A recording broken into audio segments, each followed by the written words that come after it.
It was just like a comedy show, it really was.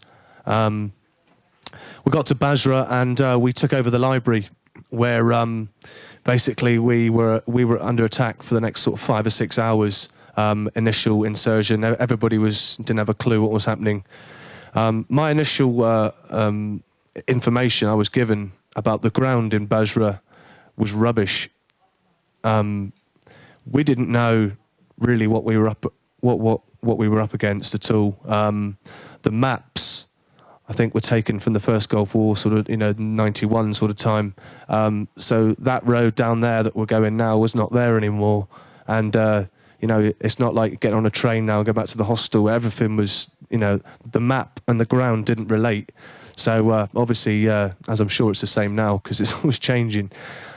Things were very difficult. I don't want to moan too much, but I will. We had green combats at this stage. Some of us were still wearing green combats. We were in a desert. We must have stuck out like, sore thumbs. We had 3 or 4 litres of water a day instead of sort of 6 or 7. Ammunition was low. Morale was low.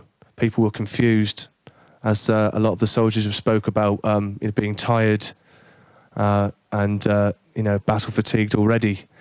When we formed on the all-round defence in the library, our tanks fired a few walls down and stuck out, and we basically got in all-round defence, so we were covered.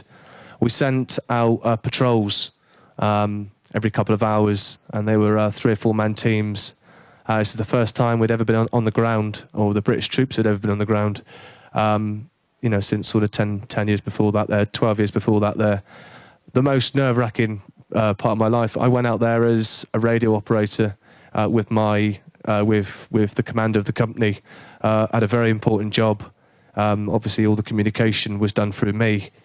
In the end, we took over the library, and I became part of a team, which was, I suppose it was good actually, because being cooped up inside the library would have obviously sent me crazy. The civilian response to our welcome was not good, considering. Considering their buildings were already blown up, people have already been past and smashed everything up and blown everything up, and they've got no houses, no homes, no hospital, no library now because I live in your library. So if you want a book, I'm sorry, you can't have one. It's very very upsetting. So the initial response from the kids, the families of all these guys were, obviously us British soldiers were as low and as bad as what you can say.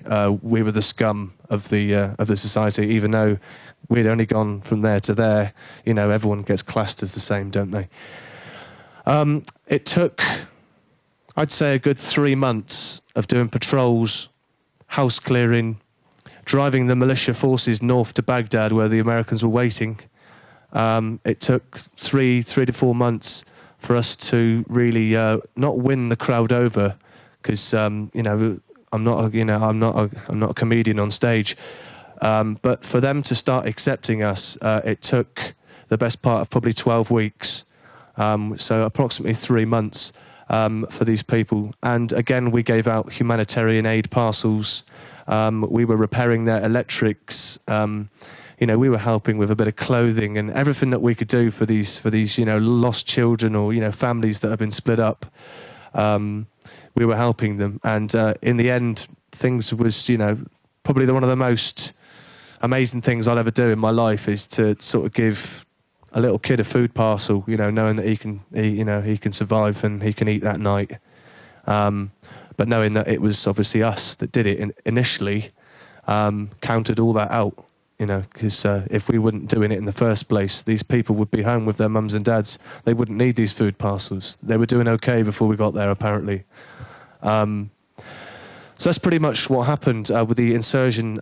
We were backed up as well. We had RMPs and 2 para came back to help out so we could have a bit of time off as sleep deprivation and, obviously everything kicked in as it does in war. That's pretty much what happened from a British soldier's point of view into the initial insurgent into Basra in 2003.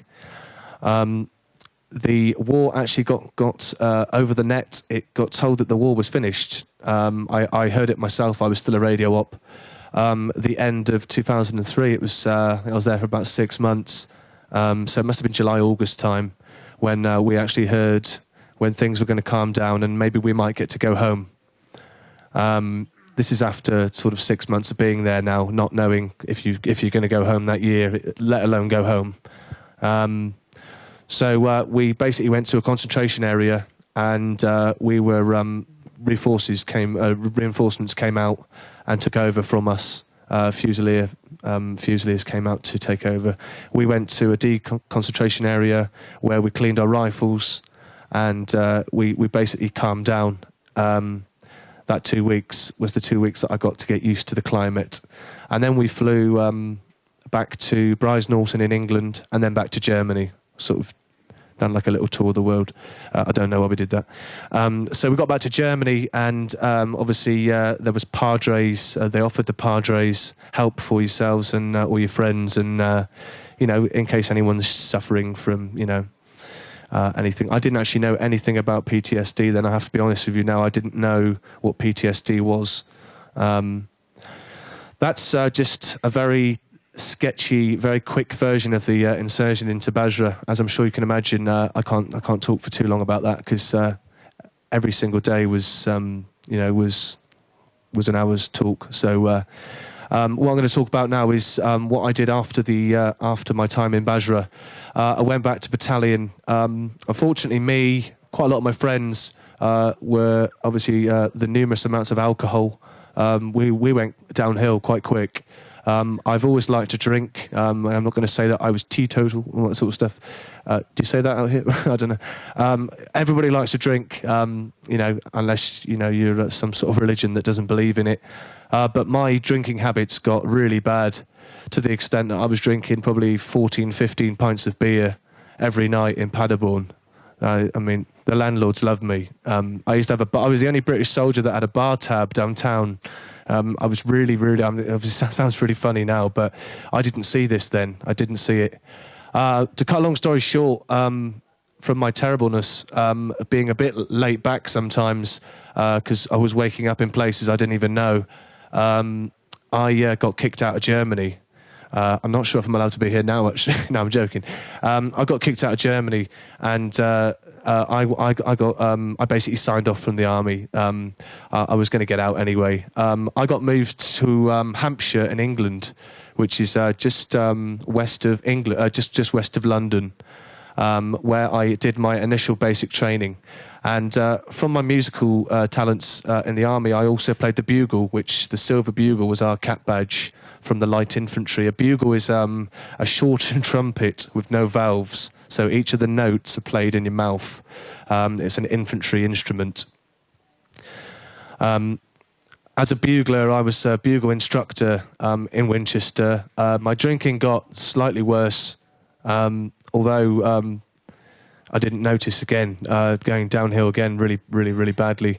I met a girl down the town in Winchester, because there weren't many in Basra, and basically she fell pregnant. And when I got kicked out of the army, April the 4th, 2004, for being an absolute nightmare. It was I didn't get any help. I didn't have anything. I got the right to appeal. I didn't really, after seeing all these big time officers, I didn't appeal against it. But after being kicked out of the army, I found out my partner was pregnant, so I was going to be a dad.